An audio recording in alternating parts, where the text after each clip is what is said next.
Llegando a usted con un mensaje de vida en Cristo, usted sintoniza el programa Vida Renovada, una presentación del Centro Cristiano Casa del Rey en la ciudad de Apopka, Florida, los Estados Unidos.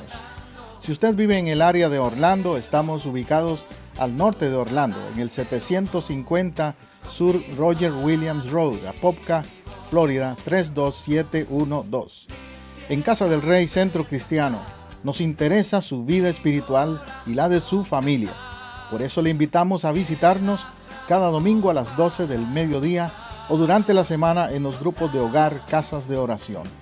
Llámenos ahora mismo para más información al teléfono 407-486-0634, 407-486-0634. O escríbanos a casadelreyiglesia@hotmail.com. Ahora quédese con nuestra sintonía para el mensaje de hoy, con su servidor, el pastor José Matamoros, y su esposa, la pastora Teresa Matamoros, en Vida Renovada.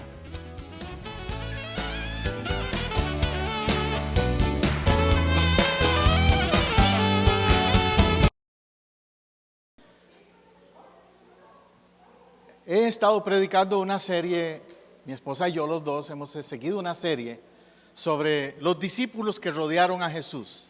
Eso ha sido nuestro tema últimamente, porque estamos acercándonos a la Semana Santa. Y al acercarse a la Semana Santa es interesante considerar a esa gente que rodeó a Jesús y cómo eso impactó la vida de ellos y cómo ellos se relacionaron con Jesús, y eso nos da lecciones a nosotros también, como discípulos, como creyentes. Hoy la pregunta se vuelve interesante, el tema, porque hoy yo quiero hablarles de que Jesús, al ver a esos discípulos detrás de él, al ver a esas multitudes, pero en especial a los discípulos más cercanos, él les planteó una pregunta, y eso es lo que quiero enfocarme hoy. La pregunta inevitable, lo he titulado este sermón, la pregunta inevitable. Y si hay algo que tú y yo debemos darle atención, es a lo que Jesús pregunta. Yo no sé si usted lo ha analizado, que muy pocas veces Jesús hizo preguntas. Hizo declaraciones a veces, pero no tanto preguntas. Él lo sabía todo. No necesitaba que le dijeran nada, pero a veces para probar el nivel de fe, o dónde estabas tú o yo o los discípulos parados, Él les hizo preguntas. Y en este caso mi sermón es en relación a eso. Una pregunta vital. La pregunta es: ¿quién dicen ustedes que soy? Esa fue la pregunta que les hizo Jesús. ¿Quién dicen los hombres? ¿Quién dice la humanidad? ¿Quién dice la sociedad que soy yo? Y usted dirá: pastor, bueno, todo el mundo sabe que es Cristo, que es el Hijo de Dios, pero no todo el mundo lo tiene claro. Si usted hace una entrevista en la calle, le va a sorprender las diversas respuestas que le pueden dar. Si usted pregunta: ¿qué opinas de Jesús? Eso si lo pregunta aquí en un contexto, entre comillas, de una sociedad cristiana. Pero si usted se pone a pensar que en el mundo hay billones, literalmente, de seres humanos que no son ni cristianos ni siquiera, que son budistas, confucianianos, sería, los chinos, los chinos, que son como 5 o 6 veces más la población de todos los demás, los musulmanes, los países asiáticos en general, la población de más de la tercera parte del mundo. Si les preguntas: ¿qué opinas de Jesús?, o no saben decirte nada, o te van a decir: no es Dios, hay otros, o hay muchos. Pero dejémoslo al plano más cercano, llevémoslo a nuestra sociedad, entre sus amistades, entre sus compañeros de trabajo, entre sus círculos conocidos. Si hicieras esa pregunta: ¿quién dicen que soy yo?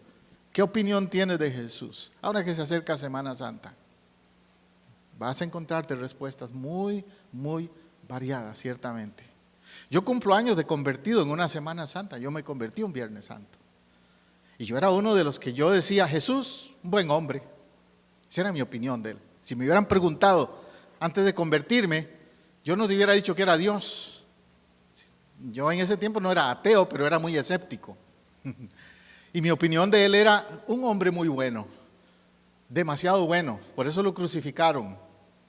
Yo era más seguidor de los que agarraban armas y hacían revoluciones en esa época en mi vida. Ese es mi enfoque hoy. ¿Quién es este Jesús Nazareno? Como nuestra iglesia, nuestra denominación lo identifica, somos la iglesia del Nazareno. ¿Quién es ese tal Nazareno? Una vez dijeron los que habían oído hablar de él, de Nazaret, ¿qué puede salir bueno? O sea, un pueblito chiquito por ahí, ¿qué bueno puede salir de ahí? Vean el concepto que tenían. Nada positivo, nada como que lo vieran como una gran persona, o Dios mucho menos.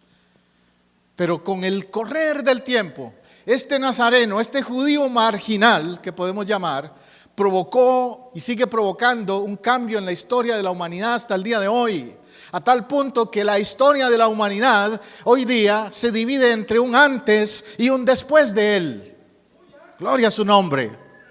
Que a pesar de los embates, de ataques, de rechazos de muchos hacia Jesucristo, la humanidad tiene que reconocer que su presencia, su aparición en la tierra cambió todo. Hay un antes y un después de él. Y aún los escépticos como era yo u otros tienen que reconocer que él fue real, que fue un Cristo histórico. Porque podemos hablarte del Cristo divino y tú me puedes cuestionar al Cristo divino quizás, pero no me puedes cuestionar al Cristo histórico. Porque el Cristo histórico está demostrado, es decir, que fue un personaje real, que existió, que no fue una fábula. Yo no te estoy predicando o hablando de qué sé yo, de Ulises o alguno de esos héroes de la mitología griega que no eran reales. Te estoy hablando de uno que vivió, que existió, que caminó entre nosotros. Y la pregunta vital entonces es, ¿qué opinamos de él? ¿Qué creemos de él?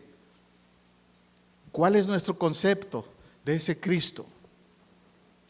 Si te preguntaran a lo mismo a ti, si alguien te pregunta, por ejemplo, un amigo te dice, ¿quién soy yo? Si yo te pregunto a ti, dime, ¿quién soy yo? ¿Quién es José Matamoros? ¿Verdad que la respuesta va a ser muy subjetiva?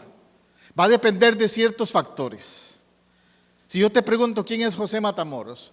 Y tú has convivido conmigo, te has relacionado conmigo, puedes tener una opinión con más criterio. Puedes decir, bueno, por la relación que tengo con él, sé que José Matamoros es así, es asá, es asá. Ciertas cualidades mías. Pero si tú no me has conocido, si no te has relacionado conmigo del todo, puede ser que tu opinión mía sea muy subjetiva. Puede ser que tu opinión mía sea en base a datos superficiales. Es costarricense y los ticos son esto y son el otro. O es hispano y los hispanos son aquí y son allá. Entonces, como es hispano, debe ser así, etcétera. ¿Ves? A veces hacemos juicios superficiales sin tratar a la persona más profundamente. Yo me acuerdo cuando en la adolescencia cambió de clase, cambió de profesor y entró un nuevo profesor a la clase.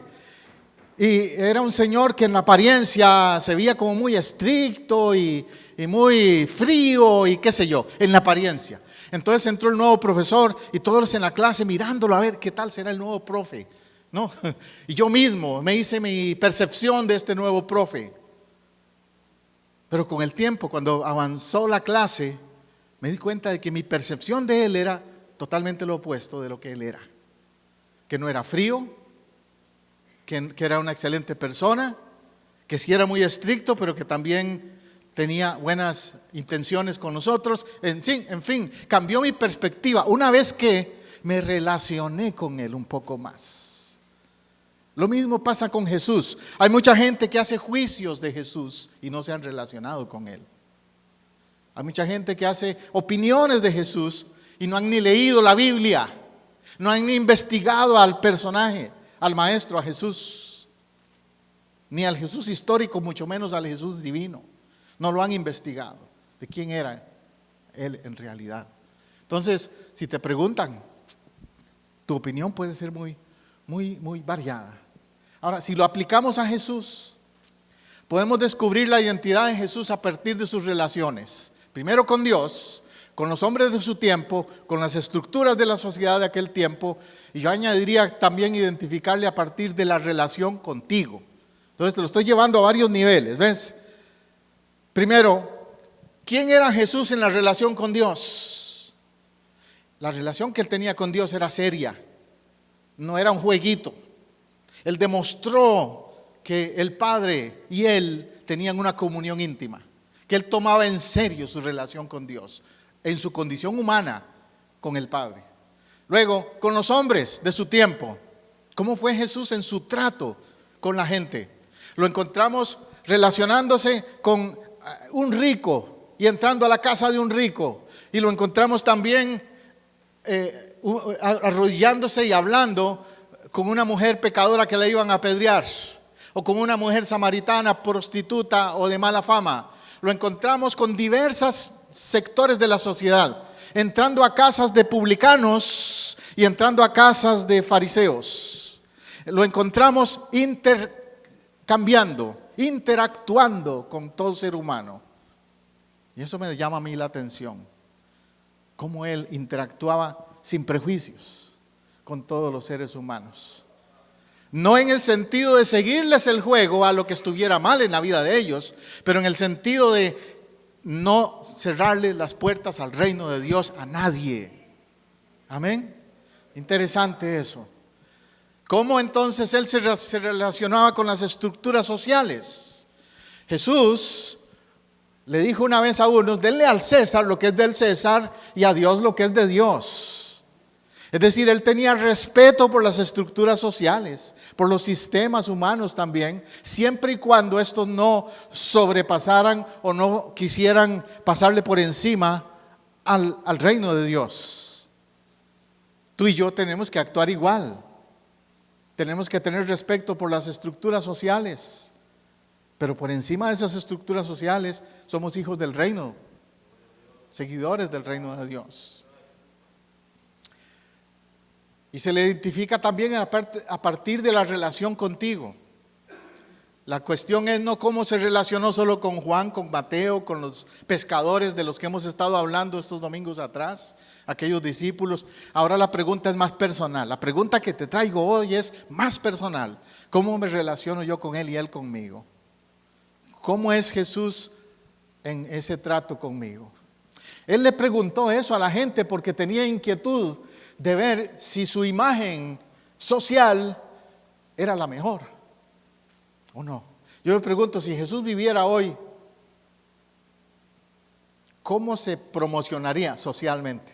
Yo no sé si usaría las redes sociales o no, la verdad. Pero yo creo que él sí estaría interesado en ganar a la gente a como fuera lugar, en todos los medios quizás. Él les preguntó esto: ¿vosotros quién decís que soy yo? O sea, él lo llevó a ese plano personal. Ahora ya no le interesaba solo qué opinaban los demás, sino vosotros. Tú y yo, pon tu nombre ahí. ¿Qué opinas tú de Jesús? Sí, dicen esto por allá. Las redes sociales dicen aquello. La televisión dice aquello. En estos días, acercándose Semana Santa, yo he visto que salen muchos shows, programas, documentales. Los he visto a veces, aún en canales no cristianos, hablando de Jesús, tratando de descifrar quién era él. Pero la pregunta vital es: ¿tú qué piensas de él? ¿Qué lugar ocupa él en tu vida? ¿Qué respuesta le darías? Por eso anoto aquí, esta es la pregunta del millón, como dicen por ahí, ¿no? Y la inseguridad que tiene mucha gente, ¿por qué? Porque no ven la magnificencia de lo que representa él, aún en la Semana Santa. Viene una Semana Santa, viene otra Semana Santa, pasan muchas Semanas Santas y quizás no entienden quién es él. Así era yo. Por eso cuando yo me convertí en una Semana Santa, yo no estaba ni pensando en Semana Santa. Me acuerdo aquella ocasión. En mi país dan libre toda la semana.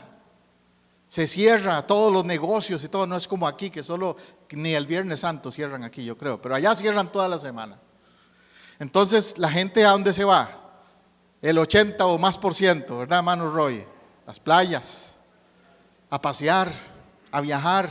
Pero las iglesias, no tanto. Las iglesias vacías más bien. Triste esa realidad. ¿Qué nos indica eso? Que Jesús no está en la vida de toda esa gente. Y yo era igual. Entonces yo esa semana estaba haciendo planes de irme con mis amigos a la playa. Esos eran mis planes. Pero Dios cambió mis planes. Me daría mucho rato aquí contarle mi experiencia en detalle, pero sí te digo que Dios cambió mis planes y terminé yendo a la iglesia el domingo, el Viernes Santo y el domingo, en lugar de irme a la playa. Aleluya. Porque entendí que Él era todo para mí. Entendí esa semana el sentido de lo que es la Semana Santa. En cuanto a responderle a la pregunta, ¿quién dicen que soy yo? Ustedes, la sociedad, la humanidad. ¿Quién dice la gente que soy yo? Fíjate algunos ejemplos de personajes. La respuesta que le dieron, Mateo 16, 13 al 28, para que lo siga ahí en su Biblia. La respuesta que le dieron a Jesús cuando Él preguntó, ¿quién dicen que soy yo? Dice, al llegar a Jesús a la región de Cesarea de Filipo, preguntó a sus discípulos, ¿quién dicen los hombres que es el Hijo del Hombre? Y ellos le dijeron, unos Juan el Bautista, otros Elías, otros Jeremías o alguno de los profetas. Y Él les preguntó, ¿y vosotros quién decís que soy yo? Note esa situación allí. La opinión de los discípulos y la opinión social, divídalo, porque son las dos. La opinión social en esa época es Juan el Bautista, volvió a resucitar, porque recuerde que lo habían decapitado, lo habían matado. Elías, otro gran profeta del Antiguo Testamento, con gran autoridad, con gran poder, el que destruyó a los ídolos de Balaam, etcétera. Jeremías, aquel gran profeta de la época en que Israel estaba en cautiverio y que trajo promesas a Israel. Lo comparaban con muchos, pero la pregunta que más le interesaba a Jesús no era ¿qué opinaban los demás?, sino ¿qué opinan ustedes? ¿Y vosotros? ¿Quién dicen que soy? Entonces, hoy día sí puede ser que tú oigas, yo he escuchado en la televisión a gente que le han preguntado, le han hecho esta pregunta, si no son cristianos. Me he sorprendido de las respuestas que he escuchado. Jesús, bueno, Él era un gran profeta. Los musulmanes dicen que Jesús es real y que era un gran profeta. Nada más. Fue un gran profeta en su época, pero no el Salvador. Un judío lo mismo, te va a decir, bueno, tremendo, igual que Jeremías quizás, pero no es el Mesías. No es el Mesías. Siguen esperando al Mesías. Gente de otras religiones o de otras latitudes del mundo te van a dar esas opiniones. Un gran gurú, un gran maestro, un gran rabino, un gran filósofo, etcétera. Pero la pregunta clave es, ¿quién dices tú que Él es? Vosotros, ¿quién decís que soy yo? La pregunta se vuelve, repito, personal, porque ahí es donde tiene sentido. No por lo que hayas oído, sino por lo que tú entiendes que es Él en tu vida. Las opiniones de Él pueden ser diversas, pero no te van a salvar. Tú tienes que llegar a una conclusión, o lo aceptas o lo rechazas. A mí me han preguntado, pastor, ¿qué opina usted? Cuando alguien entra al cielo, ¿cuál será la pregunta clave para entrar al cielo? Pues no va a ser, no te va Pedro, si es que Pedro está en la puerta, como algunos dicen. Pedro no va a estar en la puerta y le va a preguntar a usted, ¿de qué denominación eres? ¿Eres bautista? Ok, pásale, bautistas son bienvenidos. ¿O eres pentecostal? No, ustedes hacen mucho escándalo, ustedes son panderetas, escandalosos, ustedes aquí no entran. No, eso no se va a basar en denominaciones, si eres metodista, bautista, pentecostal, nazareno, lo que sea, católico, adventista, luterano, etcétera, you name it. No se va a basar en eso. La pregunta clave va a ser, ¿quién dices que es Jesús? ¿Quién es Cristo para ti? De eso depende. Por eso dice Pablo en el libro de Romanos, capítulo 10, allí en todo ese contexto: todo el que invocare el nombre de Jesús será salvo.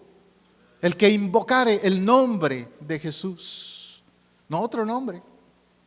Entonces la pregunta es personal: ¿quién dicen ustedes que soy yo? Fíjate la respuesta que dio Pedro. ¿Se acuerda que hemos hablado de los discípulos, que a veces metía la pata a alguno de ellos, como Pedro? Pedro era muy impetuoso. Pero en esta ocasión, el que habló no fue Pedro solamente en la carne. En esta ocasión fue el Espíritu Santo a través de Pedro. Porque fíjate la respuesta que él dio. Respondió Simón Pedro, dijo: tú eres el Cristo, el Hijo del Dios viviente. Mateo 16:13 en adelante. Y Jesús le respondió. Eso es lo interesante, cómo Jesús reacciona. Porque pudo haberle dicho: mira, Pedro, no me pongas tan alto, yo soy un profeta nada más. Yo soy un buen hombre, como algunos dicen por ahí. Pero Jesús le responde y le dice: bienaventurado eres, Simón, hijo de Jonás, porque no te lo reveló ni carne ni sangre, sino mi Padre que está en los cielos. Es decir, Jesús afirmó lo que Pedro dijo. Jesús afirmó su divinidad, su identidad, como el Hijo del Dios viviente, como el Mesías, como el ungido. Por eso nosotros como iglesia lo proclamamos así. Y por eso nuestra respuesta debe ser la de Pedro. Si usted no puede responder espontáneamente como Pedro, examine su fe y su relación con Él entonces. Porque todo creyente genuino y auténtico va a responder sin titubear cuando le pregunten: ¿y tú qué opinión tienes de Él? Va a responder sin titubear. Él es el Hijo del Dios viviente. Él es el Señor. Él es el Salvador. Él es el Cristo.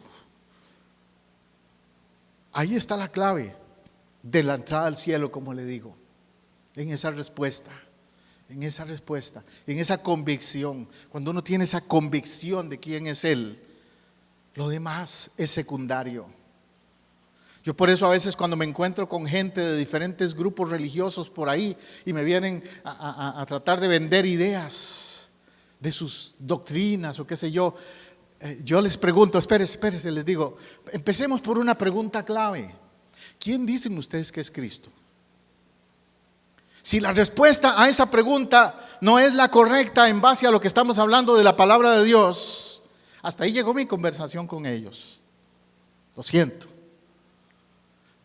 Si para ellos Cristo no es el Hijo del Dios viviente, no es nuestro Señor, no es nuestro único y suficiente Salvador, hasta ahí llegó mi conversación.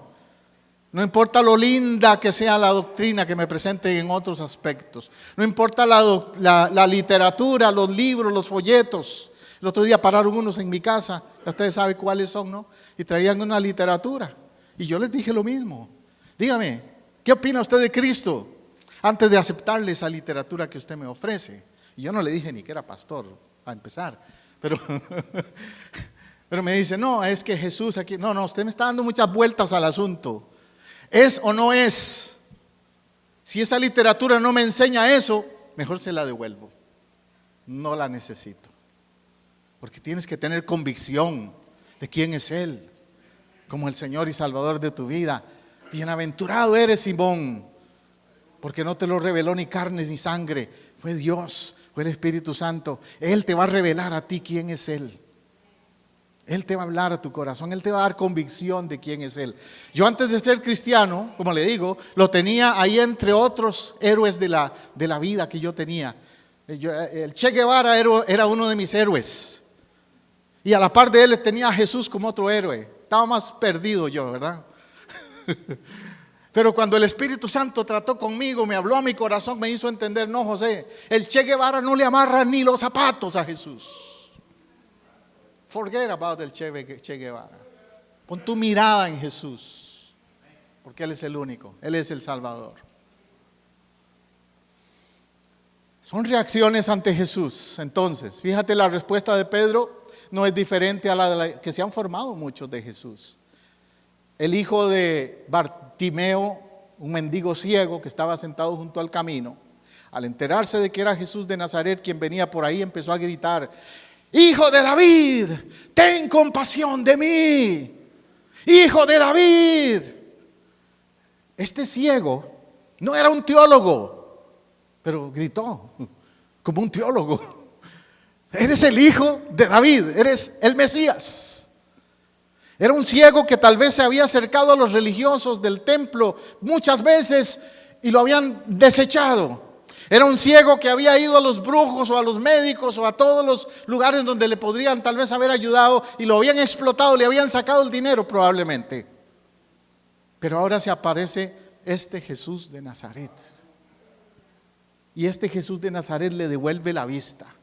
Este Jesús de Nazaret le da vida, le da sentido y propósito a su vida. Por eso dijo este Jesús de Nazaret, Juan 10:10 lo dice: yo he venido para que tengan vida y para que la tengan en abundancia. Él no dijo: yo he venido para que tengan una nueva religión. No, ya hay muchas. Yo he venido para que tengan vida y vida con propósito. Este ciego entonces también declaró lo correcto: hijo de David, ten compasión de mí. Y esa fue la cualidad principal de Jesús: compasión por la gente. ¿Eres tú el ungido? Es otra pregunta clave. Los que iban delante, los que iban atrás gritaban: Hosana, bendito el que viene en el nombre del Señor, bendito el que viene por parte del reino de David, Hosana en las alturas. Y le preguntaban: ¿eres tú el ungido? ¿Eres tú el bendito? En la cruz, los ladrones que estaban junto a él, uno de ellos declaró: a otro salvó y a sí mismo no puede salvarse. El ungido, el rey de Israel.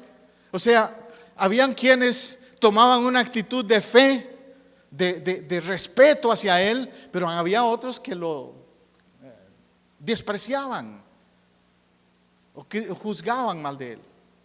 Negativamente reaccionaban. Que baje de la cruz para que lo veamos y creamos. Fue la reacción de algunos. Marcos 15:31 en adelante. No se sorprenda entonces si hoy día también usted encuentra personas que reaccionan negativos hacia Jesús. Si es el Hijo de Dios, ¿por qué pasa esto en el mundo? O si es el Hijo de Dios, si es el Salvador, ¿por qué no para las injusticias sociales que hay? Así pensaba yo, por ejemplo.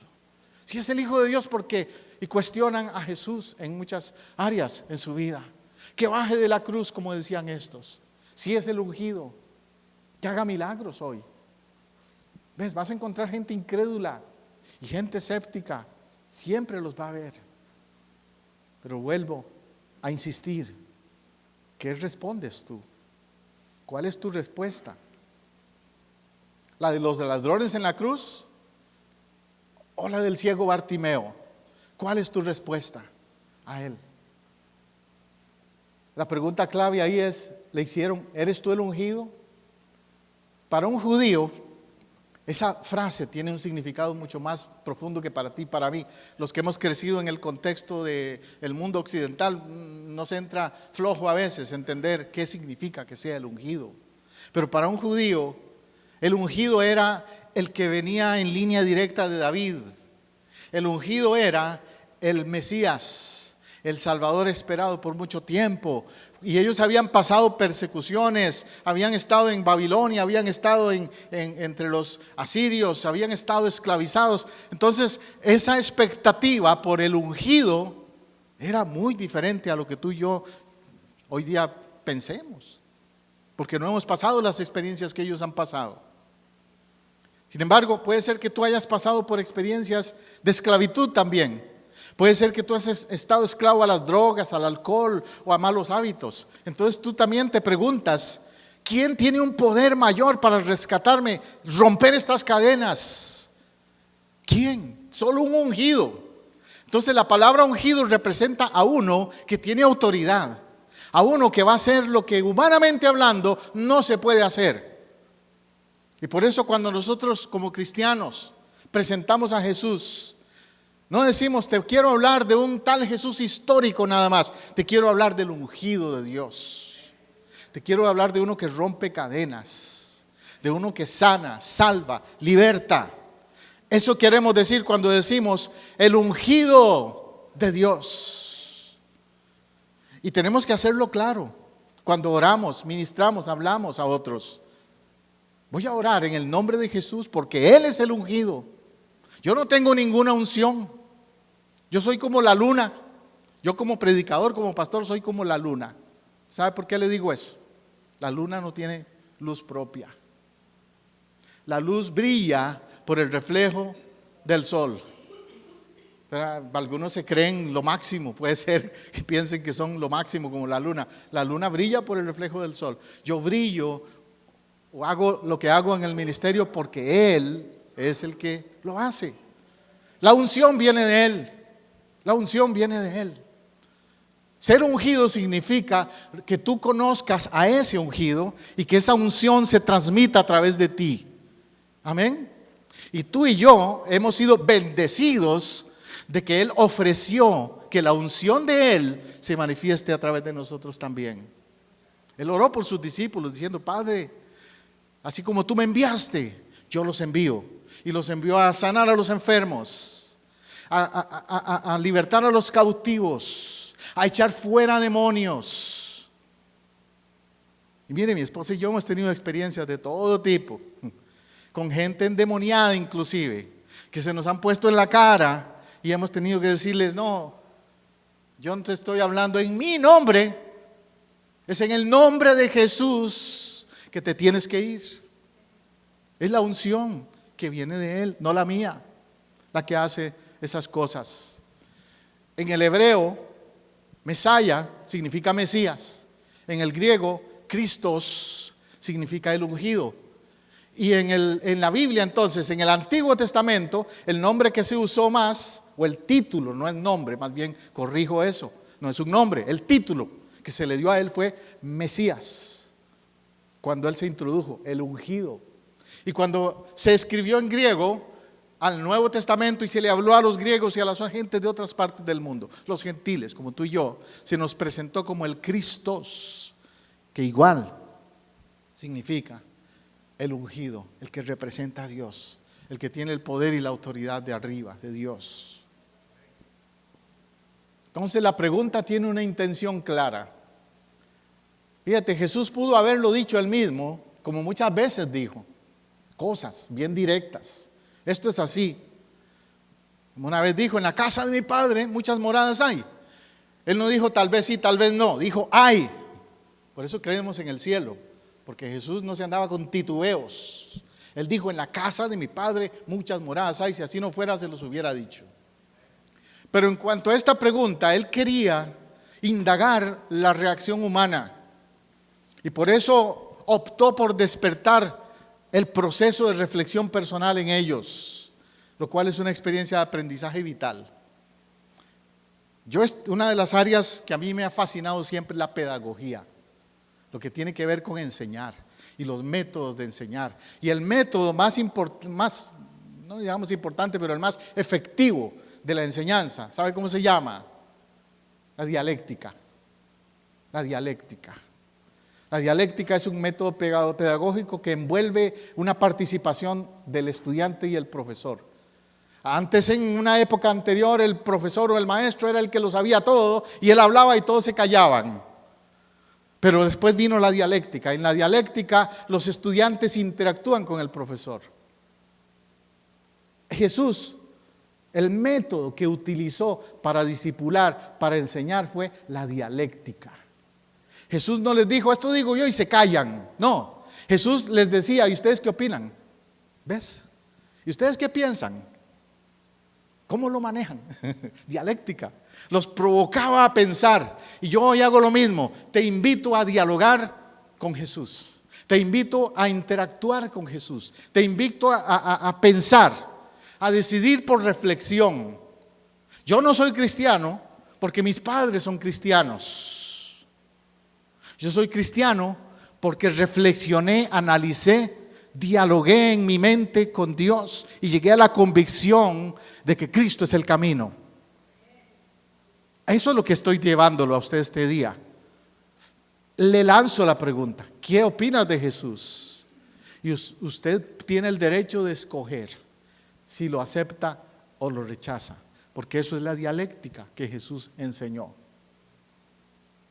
Más percepciones acerca de Jesús. El proceso comienza con una oportunidad de resumir las opiniones de multitudes. ¿Cuántos libros se han escrito acerca de Jesús? Usted se va a sorprender. Miles de bibliotecas se han escrito acerca de Él. O sea, que hay mucho que analizar. La respuesta de los discípulos, algunos fue Jeremías, Elías, etc. Porque ellos eran los observadores cercanos de Él. Los sociólogos, hablando de otra rama de las ciencias sociales, los sociólogos dicen que el ser humano tiene una conducta individual y una conducta social. Que uno es a veces uno diferente cuando está solo y es otra persona cuando está en grupo. Y yo he observado que es cierto. Y Jesús entonces aplicaba eso también a su trato con los discípulos. Ellos lo observaban. Y la observación y la reacción de ellos era muy diferente a veces. Ya vimos los sermones pasados, cómo Pedro actuó de una manera a veces y otra manera en grupo, cuando estuvo retado a responder quién era Jesús. Entonces, ¿por qué te digo esto? Porque yo quiero que tú hoy individualmente decidas tener claro quién es Jesús en tu vida, pero que también grupalmente tengas una convicción de quién es Él como iglesia, y que nos unamos en proclamar esa identidad de Jesús en un mundo donde hay tanta confusión y tantas opiniones diversas.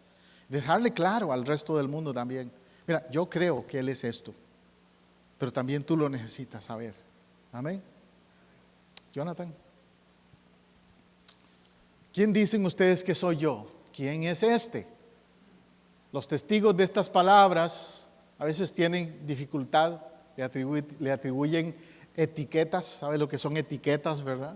Que le ponen un label, como dicen en inglés, a una persona. Puede ser que a Jesús le hagamos lo mismo.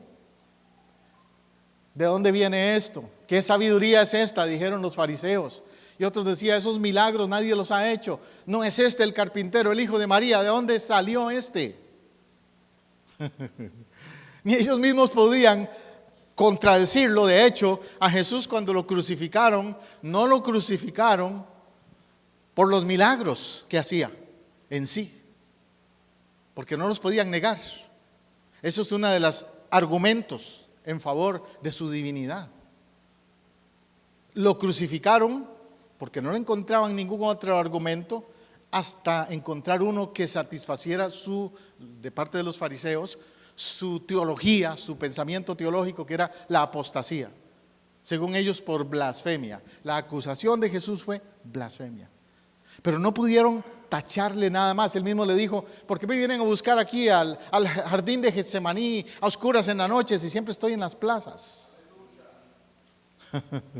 Porque una vez les dijo, ustedes nada pueden decirme a mí mismo.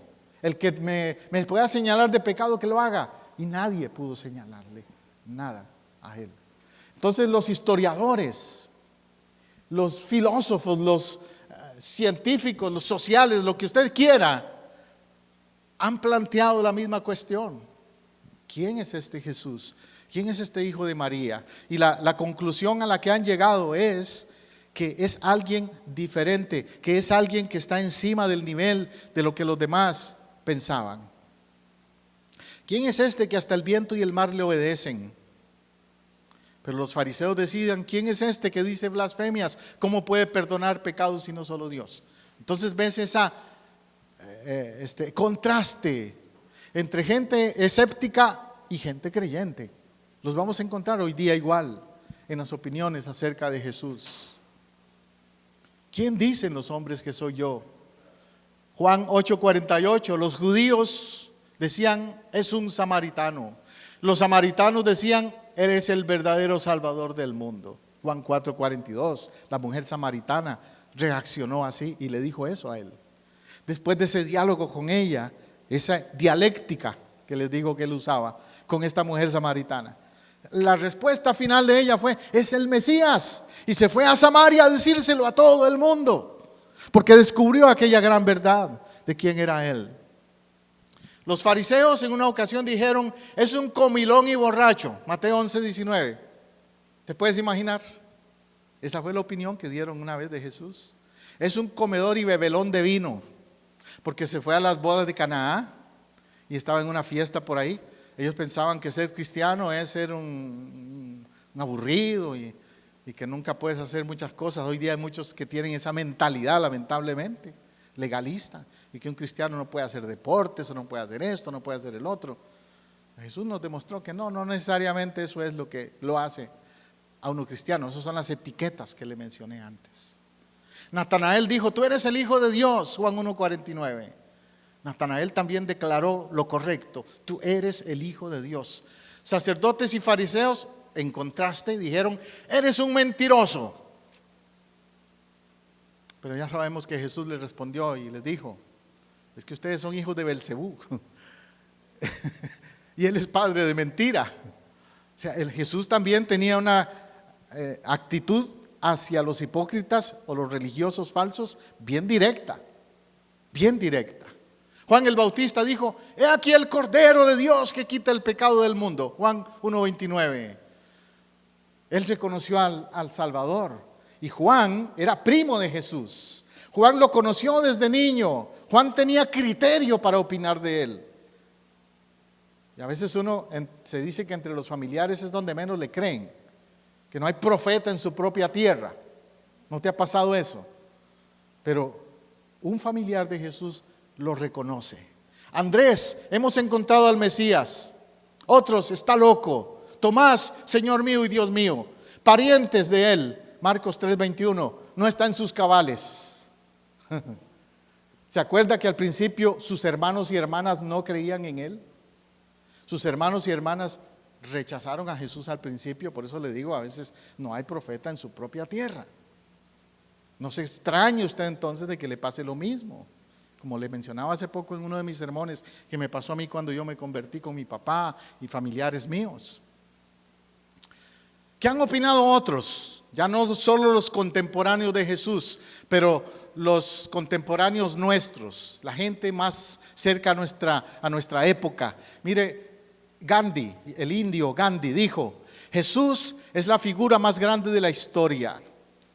De hecho, una vez le preguntaron a Gandhi que por qué él no era cristiano, porque él basó su filosofía de la no violencia en el Sermón del Monte de Jesús. Él dijo eso.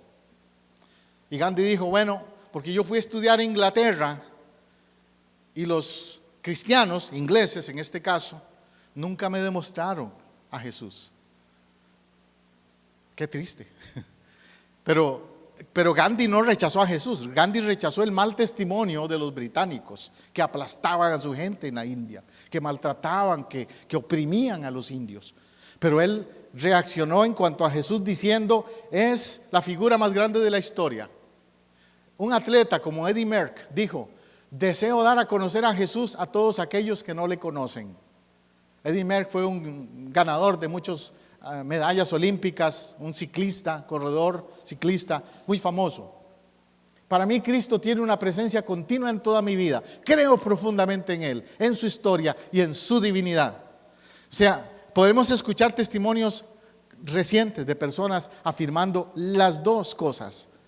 Creo en el Jesús histórico y creo en su divinidad también. Teólogo alemán K. Rahner: Cristo es la respuesta total a la pregunta total del hombre o del ser humano. Wow, analice eso. Lo dijo un teólogo, por eso suena así de interesante. Cristo es la respuesta total a la pregunta total del hombre.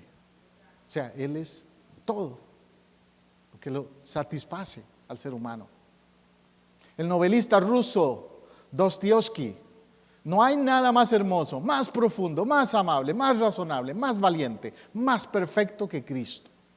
Y me digo a mí mismo con amor celoso que no puede haber nadie más perfecto. Otra vez, un intelectual hablando así. Y generalmente se dice, o ha habido una crítica de parte de los no creyentes. Es que ese Cristo, los que creen en Cristo son los ignorantes, los analfabetas, los que no han estudiado, la gente sencilla, entre comillas. Bueno, ahí llega el Señor también, pero le mencioné estos ejemplos para que usted vea que políticos, atletas, filósofos, teólogos, novelistas, gente de alto nivel secular han declarado que Él es lo que Él dice que es, el Señor y Salvador. Entonces volvemos a hacer la pregunta personal: ¿quién dicen los hombres que soy yo? Dije que mi sermón lo titulé La pregunta ineludible, porque esta pregunta no es neutral. Hay cosas en la vida que la gente dice: yo soy neutral, porque no quieren dar opinión, ¿verdad? Pero te tengo una noticia: cuando llegues al cielo, ahí no puedes decir soy neutral. Ahí vas a tener que decir quién es Cristo. No puedes ser neutral, no puedes ser indiferente a Jesús, a ese Jesús histórico, ni al Jesús divino. La pregunta es personal: ¿quién dices tú que soy yo? Cuando usamos la palabra tú en nuestro idioma castellano es personal. ¿Quién dices tú? En mi país hablamos el vos en confianza. Y también te pregunto, ¿qué decís vos? ¿Qué es Jesús? Dame tu respuesta ahora. Yo no sé de otras doctrinas o de otras cosas, pero ¿quién es Jesús? La pregunta personal. Jesús nos pide una respuesta sincera y comprometida. Le interesa no tanto nuestra opinión acerca de Él, sino nuestra actitud hacia Él al responder. La pregunta es personal entonces. ¿Quién es Jesús para mí? Yo te puedo mencionar aquí unos 4 ejemplos de cosas prácticas de cómo yo lo podía responder personalmente. Esa es mi respuesta personal. Pero tú tienes que hacer la tuya. Ojalá te identifiques con esta. Pero yo te puedo decir que Jesús es para mí el amigo de los amigos. Él dijo una vez: no hay mayor amigo que aquel que da la vida por sus hermanos. ¿Quién daría la vida por ti entre los que llamas amigos por ahí?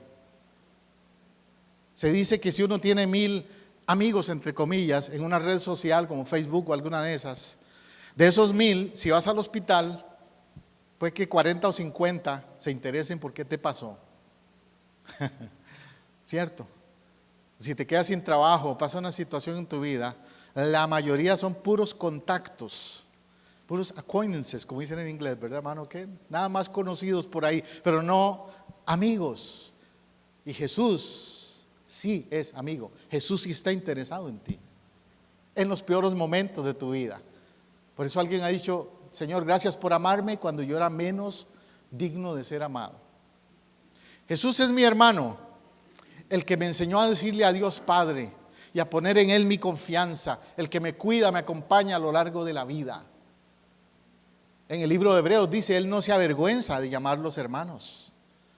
Él usó el término hermanos hacia nosotros. De hecho, Él fue el que inició esa manera de hablarnos. A veces me han dicho a mí: ¿por qué ustedes los evangélicos siempre se dicen hermanos? La respuesta es porque Jesús nos habló así. Jesús no les dijo a sus seguidores: vengan mis prosélitos, vengan los del club. No los llamó miembros del club. Si tú vienes a la iglesia de Cristo, tú no eres un miembro de un club. La iglesia no es un club. La iglesia son gente que se tratan y se ven como hermanos y hermanas, que sentimos compasión el uno por el otro y nos alegramos, como hoy en los testimonios hablamos, de gozarnos por las victorias que hemos oído que pasan entre nosotros, y al mismo tiempo llevar las cargas y el dolor que pueda pasar en los demás. Jesús es mi maestro y mi guía, y no solo es mi maestro, es el mejor de los maestros. Porque todo lo que me enseña, Él lo vivió en carne propia, de manera que no tengo más que mirarlo para ver lo que debo hacer y debo evitar. Él enseñó con el ejemplo. Jesús nunca tuvo un aula en sí, no tuvo una universidad per se, donde se registraban a llevar clases con Él. No era así su estilo. Jesús les decía: síganme y obsérvenme. Su estilo de vivir era la universidad.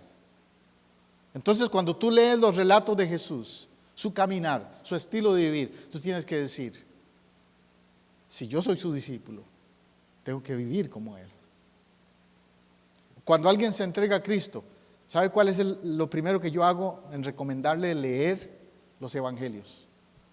Siempre que alguien se convierte, le regalo una Biblia o un Nuevo Testamento y le digo, empiece a leer los evangelios. Primero que nada, no empiece a leer Génesis. Algunos quieren hacer eso, ¿no? Cuando compran una Biblia, empiezan desde atrás, pero la Biblia no, yo les digo, lean el Nuevo Testamento primero, porque el Nuevo Testamento te explica el Antiguo anyway. Pero lee los evangelios, porque vas a leer la vida de Jesús, su estilo de vivir, y Él va a ser tu maestro y tu guía. Él dijo, bien claro, yo soy el camino y la verdad y la vida. Y Él dijo bien claro también que Él enviaría el Consolador que nos guiaría a toda verdad. Entonces yo siempre le digo a la gente, si tú oras y le pides a Dios, Dios, que tu Espíritu Santo me guíe a toda verdad, Dios no va a rechazar esa oración. Dios la va a tomar en serio. Y si tienes dudas, si tienes confusión en algún aspecto de la vida cristiana, de la doctrina cristiana, pídele dirección al Espíritu Santo. Y Jesús es tu maestro y tu guía. Por eso cuando llegan algunos, como le digo, de esas sectas que andan por ahí y te ofrecen otras cosas, literatura sobre todo, que te dice, lee este libro, lee este otro libro. Tú puedes decirle, no, espérate un momento. Yo quiero que hablemos de Jesús y aprendamos de Él y que el Espíritu Santo nos guíe. Vamos a orar juntos aquí para que el Espíritu Santo nos guíe. El problema es que algunos de esos ni siquiera creen en el Espíritu Santo. Y no pueden leer la Biblia si no es con otras guías o con otros libros extra por ahí.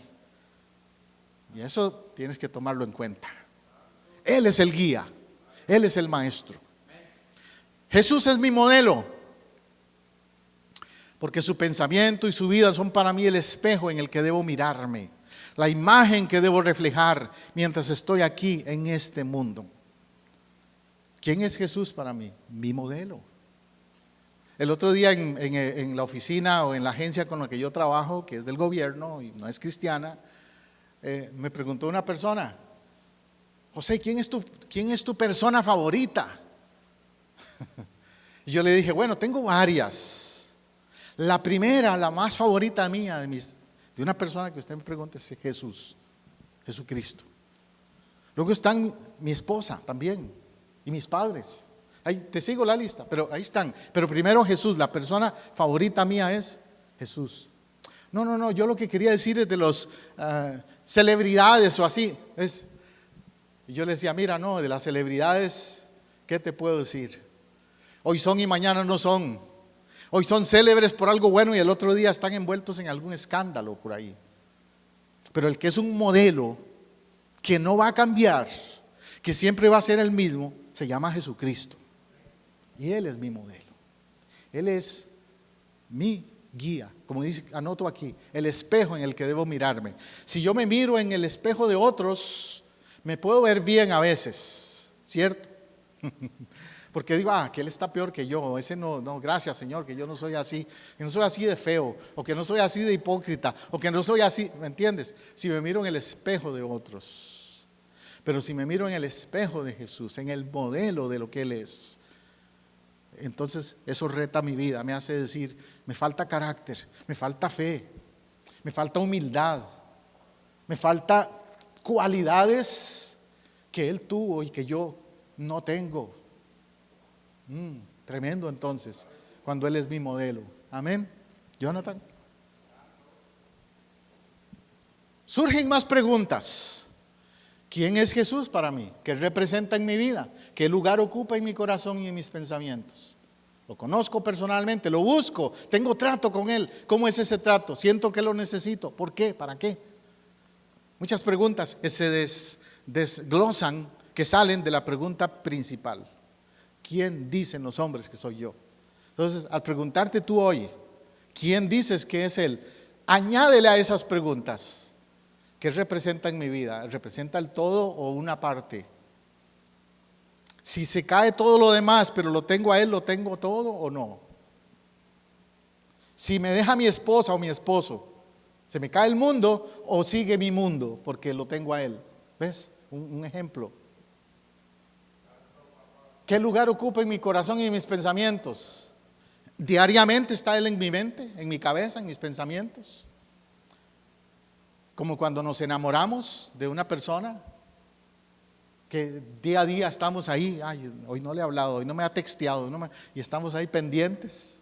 Estamos igual con Jesús. Señor, hoy no te he hablado, ni he conversado contigo, se me ha pasado el día. No, si estás en una relación con Él, tiene que haber esa comunicación cotidiana con Él, en tus pensamientos.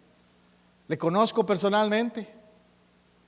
A mí una vez me preguntaron, ¿usted conoce al señor Bush? Le dije, no, pues lo he visto en la televisión, pero no puedo decir que lo conozco. Una vez desayuné con Jeff Bush, el otro hermano, en un desayuno con unos pastores por aquí que hubo. Desayuné con él, le di la mano, hablé con él. Pero aún así no puedo decir que lo conozco. ¿Cuándo digo que conozco a alguien? Bueno, si fui a jugar golf, a pescar, o me invitó a su casa y hemos entablado una relación más profunda, quizás diga que lo conozco. Un poquito más. Lo mismo es con Dios. No es lo mismo oír de Dios que conocer a Dios. No es lo mismo haber leído un poquito superficialmente de Jesús que haber entrado en una comunión con Él, que haber decidido seguirlo, imitarlo, servirlo, caminar con Él. ¿Ves? Tengo trato con Él, es decir, le he dicho a Jesús, Señor, tú y yo y tú. Como yo me acuerdo de un amigo que tenía de la infancia, cuando yo iba a la escuela primaria, que todavía tengo amistad con él, lo encontré en Facebook el otro día. Pero ese amigo mío, cuando estábamos en la escuela primaria, él me decía en la escuela, José, si tú tienes plata, yo tengo, y si yo tengo, tú tienes. Y cuando íbamos a la salida de la escuela o al recreo, a la soda, que le llamamos, a la cafetería, a veces yo tenía y a veces no. Pero si él tenía, yo tenía, y si yo tenía, él tenía. Había un trato de amistad y de que lo de él era mío y lo mío era de él. Qué lindo eso, en cierta manera. Hay trato tuyo con Jesús y si le dices, Señor, yo tengo un negocio contigo, una relación, te necesito. Y te necesito no como el extinguidor de incendios, no como los bomberos o el 911, que lo llamo cuando hace una emergencia. Te necesito como amigo permanente en mi vida, en mi casa, en mi familia, en mi matrimonio. Amén. Podemos concluir diciendo entonces que estas preguntas nos ayudan a poner en orden nuestros pensamientos y nuestros sentimientos de quién es Jesús. Tenemos que responderlas con sinceridad y ahora mismo, ya, no la podemos aplazar. La pregunta es inevitable: ¿quién es Jesús y quién dices tú que es Jesús? Ora conmigo.